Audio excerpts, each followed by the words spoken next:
Mike, I want to ask you a further question here, and this is something a lot of times people don't understand. They say, well, you know what? I'm a grandparent, I'm a parent, and I don't intend to homeschool. Or I haven't homeschooled, or I don't really know anybody who has. Now, in some cases, those people may be questioning that, may have their children in Christian school, or they may have them in a private school, or they may put them in a public school.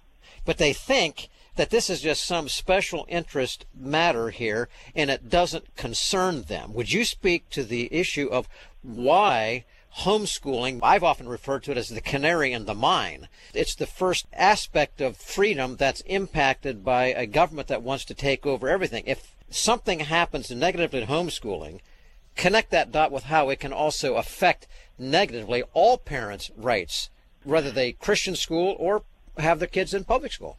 Well, the freedom that is most, let me just say it, the freedom that's being exercised the most, for instance, in education, the parents that are teaching their children at home are exercising the greatest amount of freedom is the one that's under the greatest threat, as you know.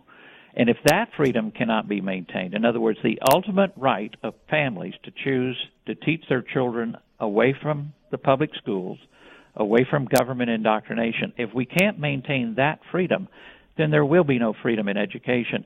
And any freedom we might have thought as a parent to be able to influence our child's education, including in private schools, especially in public schools, that will be gone as well. And so you know as well as I do that there are a lot of parents that are very disappointed that they don't have any control over the education of their children in public schools today. But if homeschooling loses that freedom, truly we won't see any freedom as it relates to parents making choices for the education and upbringing. That's important too. How you raise your children should be something the government can only get involved in when it's proven that the parent is not doing the job. Mike, these are some very, very great things. And ladies and gentlemen, as you're listening to the program today, I know that many of you have homeschooled, or you have your kids in Christian school, or your grandkids are there.